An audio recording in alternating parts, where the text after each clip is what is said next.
Have you ever wondered how people can make a lot of money and still not have much left in the bank? That's because they are likely making some very common mistakes. Keep listening to learn how to avoid them.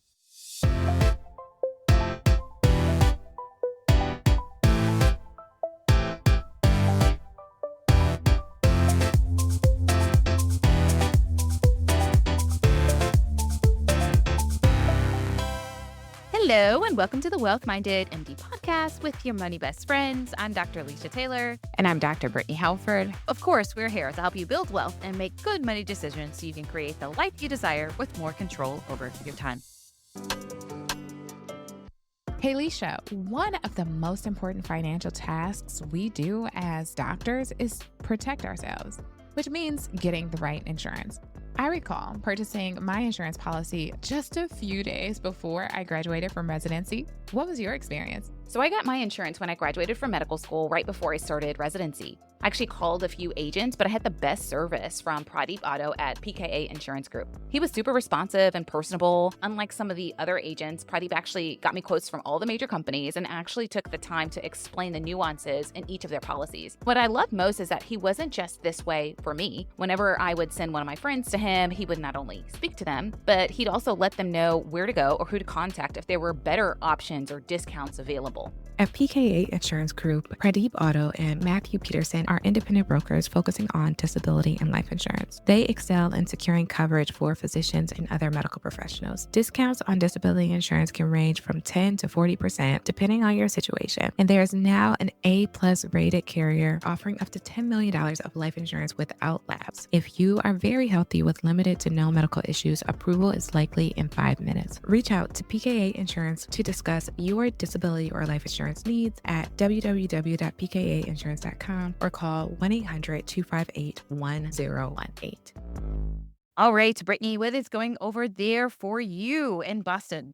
Alicia, I'm still feeling all of the feels, the joy, the camaraderie, the empowerment from the Black Women's Health Conference that I spoke at this past Friday. It was organized with the Boston Public Health Commission and the mayor, who is a woman, the mayor of Boston, Mayor Wu. She was there. And it was just so generational. It was empowering. My pastor, Pastor Gloria, if you listen to this, I think she's like 75-ish. So a little bit older than me or a lot older than me, as well as news anchors. And it was just so empowering. My talk was titled Financial Stress to Wealthy Women's Success. And what I did is I took the strong, powerful, intelligent women in my life, my mother, my grandmother, and the money lessons that they taught me on this journey to get from financial stress to wealthy women's success. And the feedback that I got was like, oh, well, when you were talking about your grandmother, I thought about this person in my family and I thought about that. And so grateful for the storytelling. It just made me feel so good. And then, you talk about when you look good, you feel good. I wore my yellow jumpsuit that I wore during our photo shoot. And girl, I got so many compliments on that jumpsuit. So I was feeling all of the things about just like how good I looked and then being able to really embrace my ancestry and their lessons. It was amazing. Well, I'm very happy for you. Also, clever title, Financial Stress to Women's Success. What was it? Say it again. Wealthy women's success. I love it. It was catchy. It's catching me. So nice job on the title. I do love that yellow jumpsuit too. It like pops up your skin. It's nice. It's nice. I wear a size 4. So I know that jumpsuit is not a size 4 because you're a little on the slimmer side. But if you know where you got it from, text me the deets. Maybe I'll look for a different color, though I do like that yellow. So I'm sure you looked great because I like that jumpsuit. The title sounds very intriguing. And I'm happy that you were able to talk to them. I love talking to physicians and other women in medicine. And I know that you do as well. So I'm pretty sure that that was just a fun experience for you. It was fantastic. So I'm looking forward to next year. Hopefully I get invited back to speak. It was very, very empowering. All right. Well, Alicia, anything that you have to share with people about your life? Well, life is life over here. I'm just doing research, doing all the things. But I have a question for you. As you were giving the title for that talk, it made me think about something that someone had asked me a few weeks ago. And they had asked me if I would still have the same passion that I do for financial literacy and financial wellness if I had grown up in a household of wealth. And, I didn't grow up poor. I grew up in a solid middle class home. I don't think my parents made a ton of money, but back then, your money kind of went further and we lived in a lower cost of living area. It was was me, my two older brothers, my parents, the five of us. And I have very fond memories of my childhood. And where I grew up, I didn't really see anybody that was what I would call rich. I certainly saw some people who were a little less well up than us, but I didn't think that we were particularly doing all that well until I went to college. Right. And then I really saw what wealth was. And I saw maybe people who were in much worse circumstances. And so that kind of opened my eyes to the fact, okay, Leisha, you grew up solid middle class. You didn't have all those fancy things, but you had the basic necessities. You had a very fulfilling childhood. But I think going to an institution where a larger majority of people, a larger percentage of people tend to come from wealth really made me aware of some of the advantages that they had. I don't know if I told this story before, but I remember studying for my MCAT and I happened to be studying around other friends and like this group. And some of the people were younger than I was. I think I was maybe a junior college at the time. I was in this group where there were some freshmen and some sophomores and some seniors. So there was all of us. And I remember studying for my MCAT, which is the test that you have to take to get into medical school. And someone who I think was a sophomore, I think she was a sophomore or a freshman. She looked at the study materials and she said, "Oh, I already know that." And she did know it. I was asking her questions and she was getting them right. And I said, "Well, how did you learn this? I'm further along than you are. I'm a junior, you're a freshman, or I'm a junior and you're a sophomore." And she said, "Well, I learned that in high school." And I said, "Oh, wow, you must have been to a really nice high school." And she's like, "Well, I kind of did. It was a fancy high school." I remember talking to other people, "What are you doing over the summer?" And they go, "Oh, I'm vacationing with my parents in Japan and I'm going to South Africa or I'm going to Paris." And of course, now I'm the one saying those things. But I remember in school thinking, wow, I thought my family took vacation when we went to Six Flags. So I'm saying all this to say that I saw what wealth was. It really made me want to get there. I thought to myself, wow, I wonder what it would be like if I could have kids one day and provide them the opportunity to go to those nice schools and I could have the ability to take them on these really amazing vacations and just give my family, my future kids, my nieces and my nephews, some of the things that I didn't have. And I think a lot of people probably share that sentiment, but it did make me wonder if I had already grown up in those things, if I already had those things, would I still have this passion for helping other people with financial literacy? And I don't know if I would have, because I think I mentioned to you before, your area of passion tends to stem from what you were burdened by. And so really made me pause and reflect. And so I wanted to pose that question to you, Brittany. Do you think that you would still have this passion for teaching women about money, being a money coach, all of those things, if you had grown up in a wealthier environment? I don't think so. How I got into this financial space is I had debt and I was bothered by the debt and I paid off the debt. And then I started to share that story. And basically, people were like, "Oh, how are you doing this? How did you do this?" I didn't know that I was an anomaly. And as I reflect, even after creating this presentation, when I think about my history, when I think about the environment that I grew up in, I saw how the lack of financial resources impacted the health of people who were closest to me. I felt that then, but I don't know if that was necessarily the impetus to get into this space. I think that was the impetus for me to know that, oh, I need to do something about it. How I can impact the lives of people like me is becoming that doctor who is empathetic, who can see them beyond their literacy level and to see them beyond their skin color and to see them beyond their English proficiency. And so I think that that was just, I need to be a good doctor to help these people. And then once I saw that financial stress actually impacts your overall wealth and wellness, and having my own journey with being impacted by that, that's when I was like, okay, well, there's actually something else I need to fix besides just like helping people to be healthier. I can help them to be healthier by improving their financial literacy and financial management. So maybe I would have still had that revelation just because of who I am. I think I'm very philanthropic, I'm very caring, and I desire to help other people. But seeing the impact on my life personally and the lives of those that I love definitely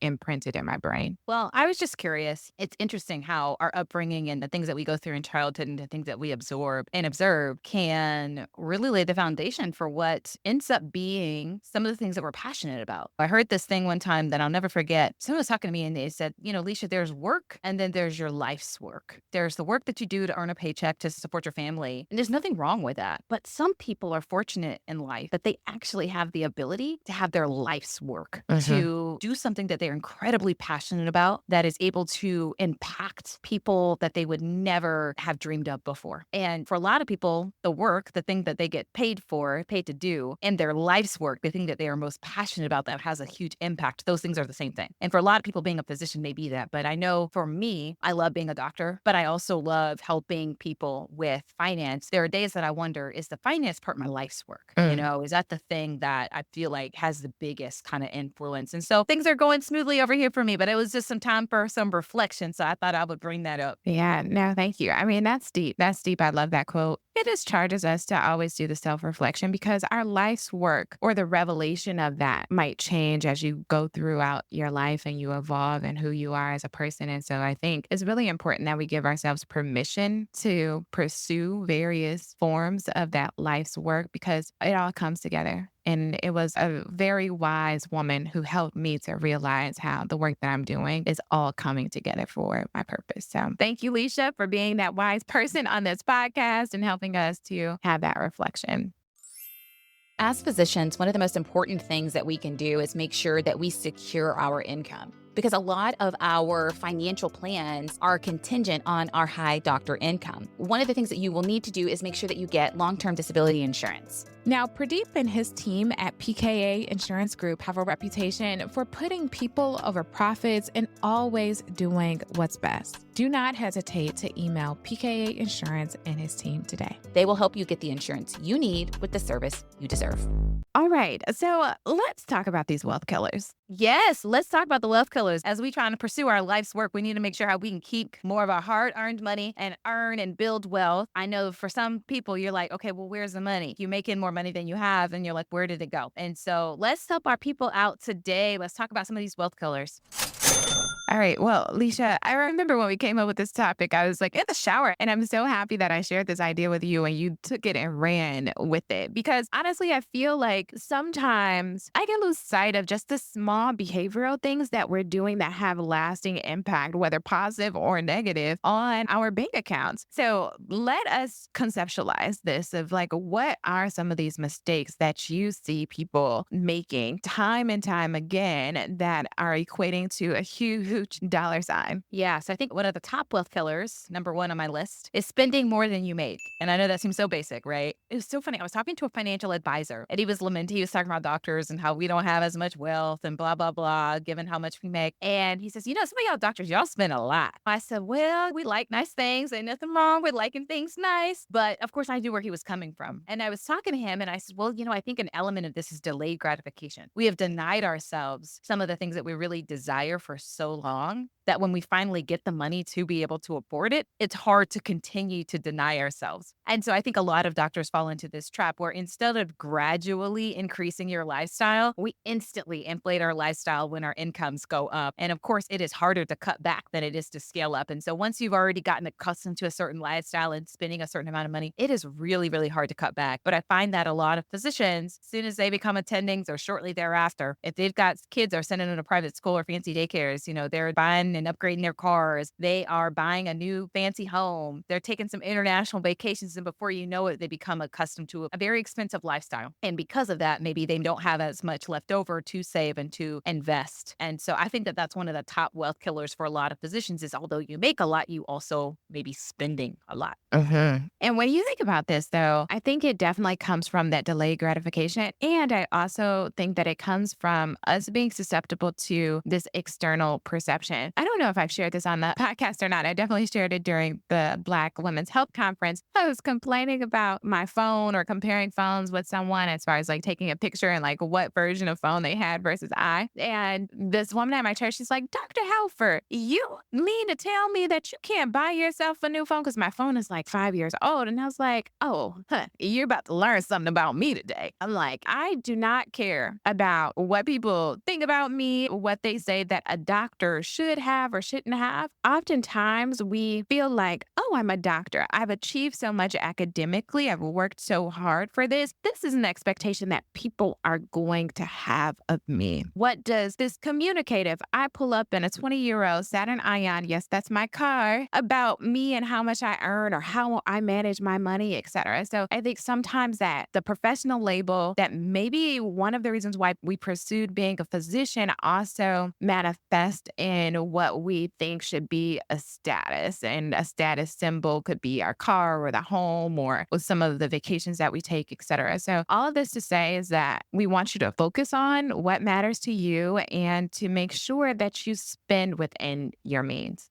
Yeah. Another wealth killer is not investing. I find this more often with women, and I don't know if that's just my personal experience or if that's actually like a statistic, but when I'm talking to a lot of females, right, they talk about, I'm saving, Leisha. But when I say, are you investing? Then they look at me like, I don't know about that now. And it really comes from this risk aversion, this desire to not want to lose their money, this desire to not want to do the wrong thing. And so they end up being paralyzed. What do they call it? Analysis paralysis, right? You have so much information, you don't really know what's right. And so you end up doing nothing. And so I find that that's one of the biggest wealth killers for physicians is not investing, not utilizing some of these pre-tax retirement accounts, some of these tax favored accounts to help them build wealth and invest. I find that some women put a lot of money into savings, but not much into investing. And of course, we know that the money that you put in a savings account, even if it is some sort of high yield savings account, it can only grow so much per year. But when you put that money to work by investing it, it has so much more of an opportunity to grow and compound over time. And so I find that another big wealth killer for physicians is not investing. Yeah, I understand because we have debt. And so sometimes we feel like we need to throw everything to our debt. In addition to not investing at all, I would argue to say not investing enough. When we think about just compounding interest and the earlier you get started, the more your money can actually work for you because of compounding interest. And that when we go through life, we feel like we have all of these expenses and we don't prioritize that savings and that investing. So that's really, really important that you want to get started early. And I think that there are still ways in which if you are risk averse, that you can start investing and dabbling a little bit to get yourself to feel more confident. So starting small and building that up and just saying, okay, I'm going to do $15 in a taxable brokerage account. I'm just going to invest $15. Everybody can lose $15. Just do the thing so that you can build the confidence. And once you see that, oh, okay, I actually did this. Now it's returning a little bit on the $15, not much because it's only $15, but what it will do is to build the confidence. So now you can put more money there and know that this is possible, that you don't have to be stuck, that just getting started moves the needle. Yeah, I find that people sometimes they say, I want to invest. I don't know what to invest in. There's so many options. And in that case, I'm a big DIYer. I'm a big do it yourselfer when it comes to investing, but I recognize that everybody does not share my same passion. And so in these cases where people are hesitant to get started, they don't really maybe have as strong of a financial foundation as they would like. I think this is a good opportunity for them to maybe hire help. That doesn't mean that you have to hire help for the rest of your life. It doesn't mean that you have to have a financial advisor for the rest of your life. But if you're unsure of how to get started, one of the things that financial advisors are pretty good at, or some of them, is helping you to get started. And then you can ask questions and say, okay, I noticed that my money is invested this way. Can you tell me why? Is there a reason we chose this over another? And just sort of using a financial advisor to sort of get you started and to help you establish that good foundation. Then, of course, listening to podcasts like ours, reading books, you'll start to learn things over time and hopefully continue to gain that confidence that you can do it yourself. But I'd rather people pay for help and get started than not pay for help, be paralyzed and not get started at all. And so use this if you've not really started investing on your own, use this as your push to start doing so. Okay, Alicia. So as you say, paying for help, I'm also a DIYer and y'all know that I'm frugal, right? I think about how much people pay for help and that this is actually one of those wealth killers as well. And as I say that, I just want to tell everyone in this podcast that I also pay for help when we first got started and we pay for a financial advisor and we still have a financial advisor that helps us to manage like a single account. This is a little bit of a deviation, but I think you're going to like it. I was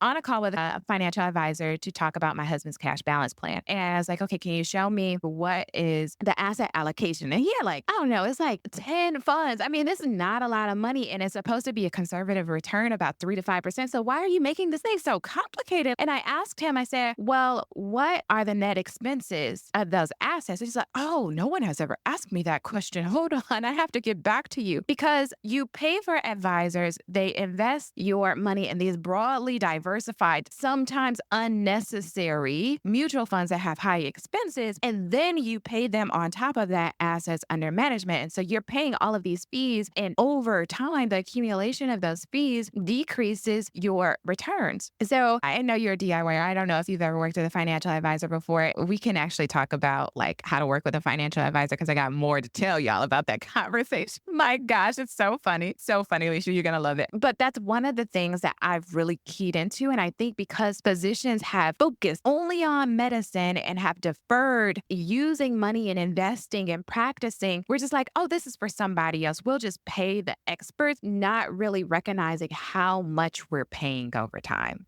Oh my gosh. We both have stories. I'm a big DIYer. You know this about me. I do it myself. But one of the physicians I was dating at the time, he, let's just say, did not have as much financial confidence in investing as I did, right? And so we're dating, it's getting pretty serious. And so he mentions he has a financial advisor. And I end up meeting with his financial advisor with him there, of course. And you know me.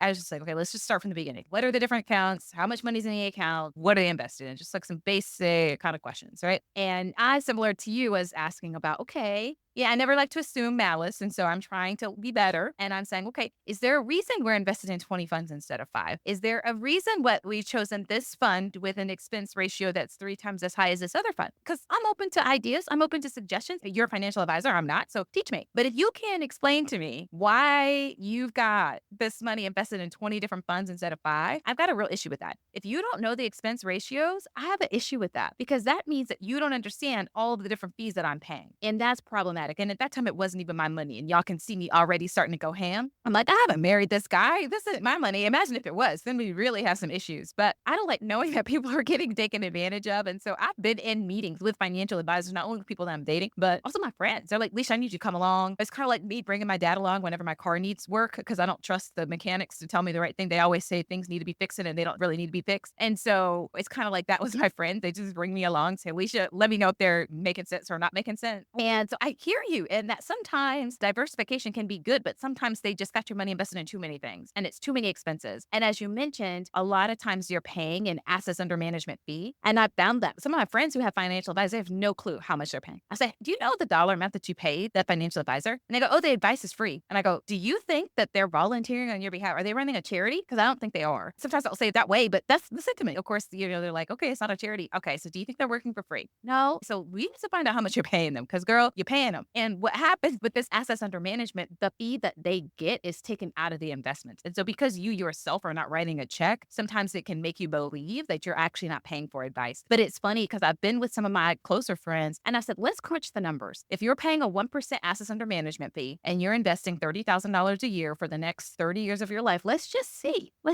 how much you'd be paying. Let's assume an 8% return with no financial advisor and a 7% return if you have a financial advisor, because then you'd have to pay that advisor that 1%, right?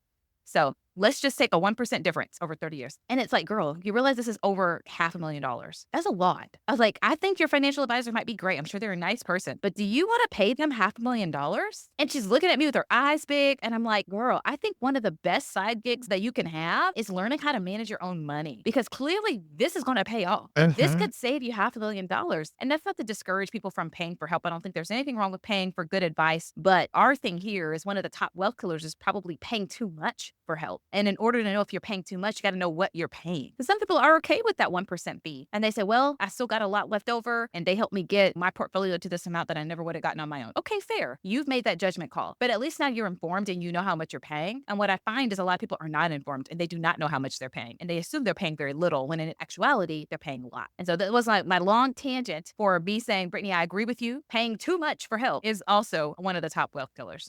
Well, Alicia, talking about paying a lot, one of the things that I think is a wealth killer for high income earners is overpaying on your taxes and not really focusing on tax planning. Sometimes we just expect that, oh, okay, I have to pay taxes. But it was shocking when I learned about all of the tax deductions that I could leverage by starting a business and really utilizing that to our benefit. And I got a money mishap here, but it kind of like works together. So we are getting $8,000 back on our taxes this year. Y'all got so much that y'all paid $8,000 more than y'all was supposed to pay. Okay, so this is partly a money mistake because we file an extension every year, right, to give us more time to fund this pre-taxable account so we can put more money in it. So we file an extension every year, and my money mistake is that I didn't have my ducks in order and give her all of the information ahead of time. And so when it came April, she used it based upon estimates, not based upon exact details. But I spent 3 hours, Leisha, combing through everything, making sure that I had documented everything. And after I submitted those additional details, we got $8,000 back. So I just want to say that this is why it is so important for you to focus on your taxes, because that was 3 hours that I spent. We got $8,000. That's like $2,600 per hour.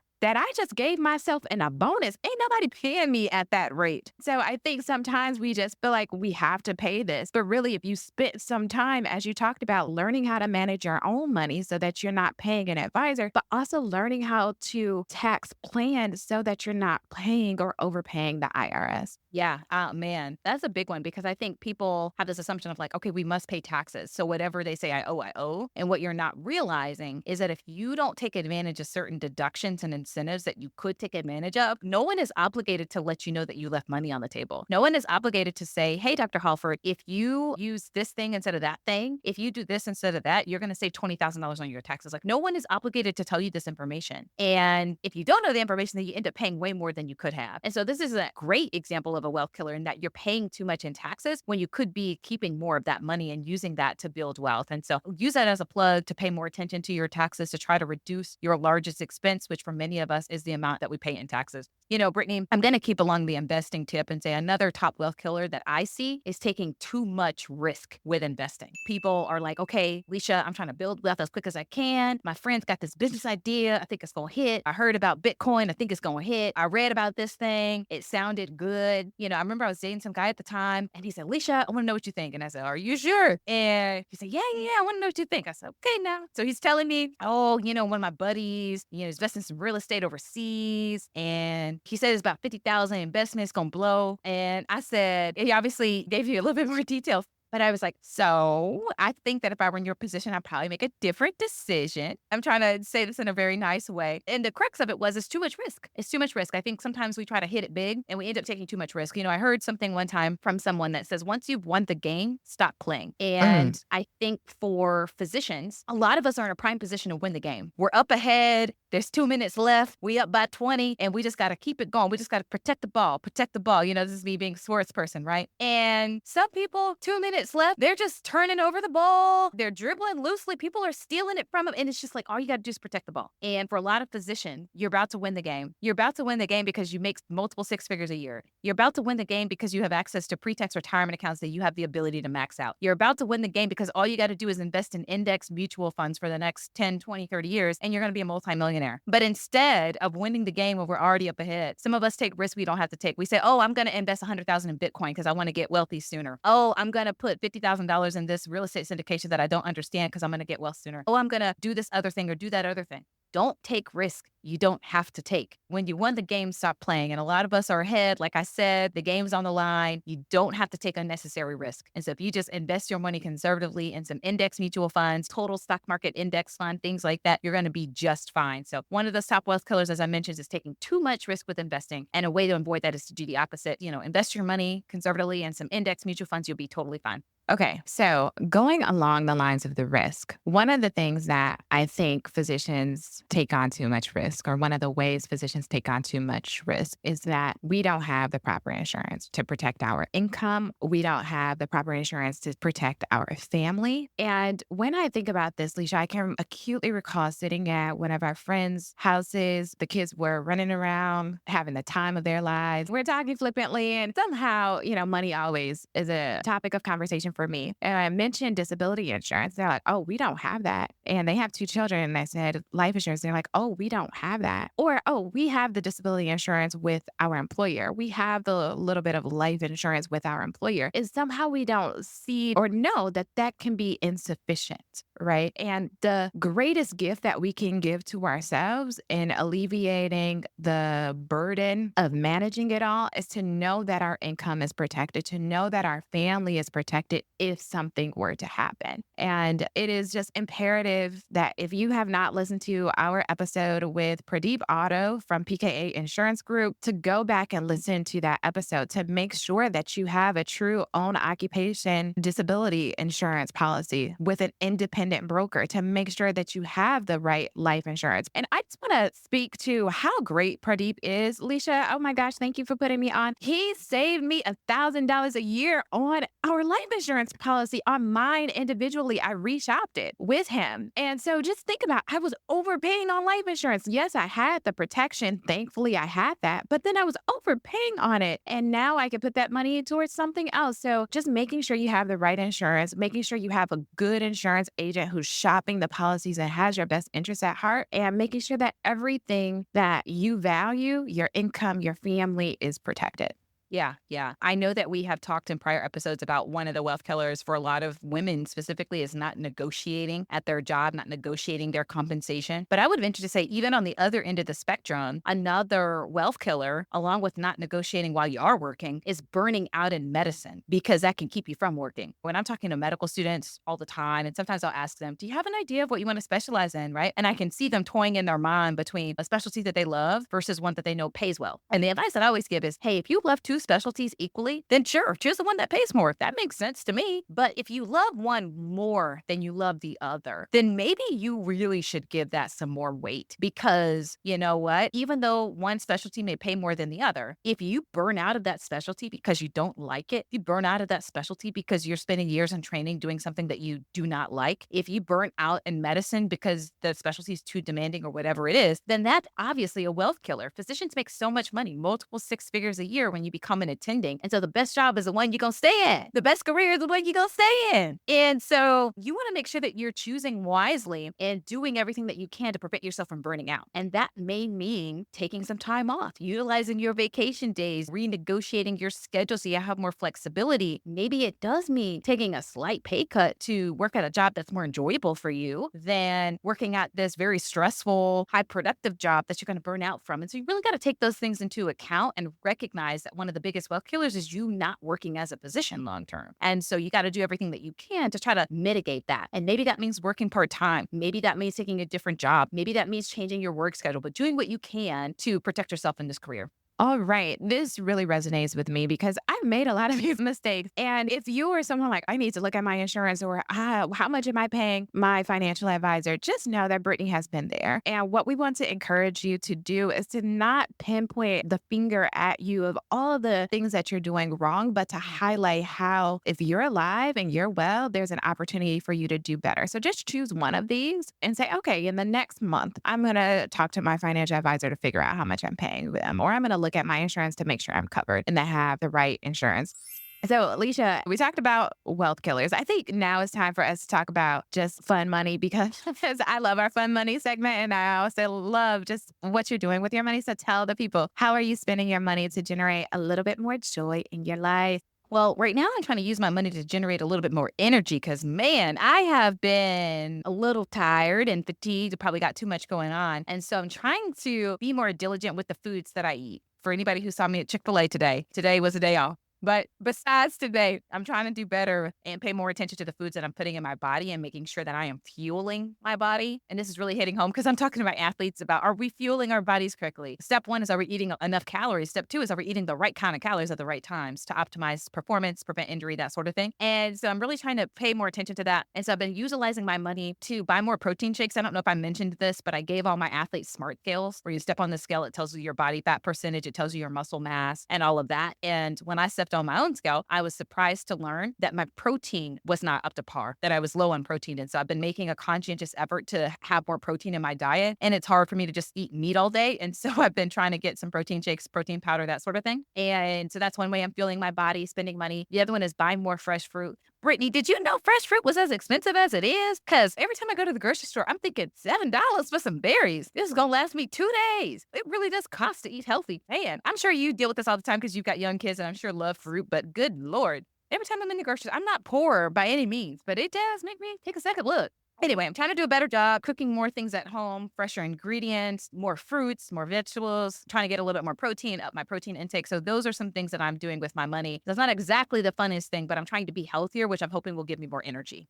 Yeah, I love that. And I just want to say that if you can't buy fresh, buying frozen is the next best alternative. We buy frozen blueberries and my kids love them. So they love to eat them frozen, actually. One of my best friends, her father is a diabetic. And one of the reasons why he's diabetic because he would eat so many frozen grapes. They were like his snack. He was just like popping them like popcorn, and grapes have a decent amount of sugar. there are some other things besides the grapes that cause diabetes. Of course, we know that, people, right? We're physicians here. But thinking about what we're putting in our body is so important. I also am thinking about that and how can I improve my diet, especially when I feel stressed and I don't have time. It's so easy to go to the easiest thing, either ordering out or just putting something in a microwave or opening up a can or eating a bag of chips. So I love that because we heard about your chips dilemma. So I love that you're focusing on eating healthier foods outside of chips.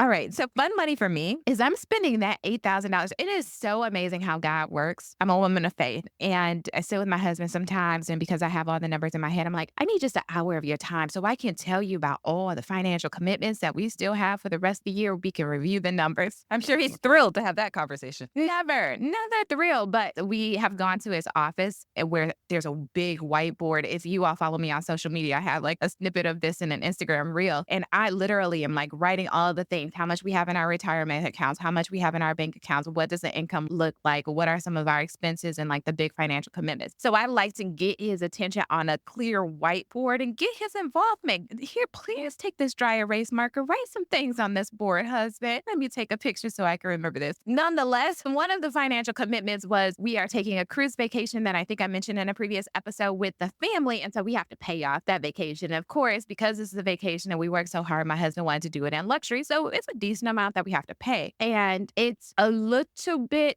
under, I think, $8,000. And so I texted him. I was like, oh, we're getting $8,000 back on our taxes and that pays for the vacation. So that's one of those financial commitments that is checked off. And it's so amazing that like how it aligns. We have this need, right? And then God or the universe, whatever, whoever you believe in, meets that need. And so I'm just so excited to spend that tax refund that I gave 0% interest free for 6 months to the government. I'm going to use it for this vacation. Wow, that is nice. Yeah, I'm a woman of faith too, but it seems like your prayers are very powerful. So why don't you send one up for me? I know if God can do it for you, he can do it for me. Maybe there's 8,000 coming my way. Send one up there for me too. So funny, Alicia. I love you. All right, people. Well, we want to say thank you. Thank you for listening to this episode, and we will see you in the next one.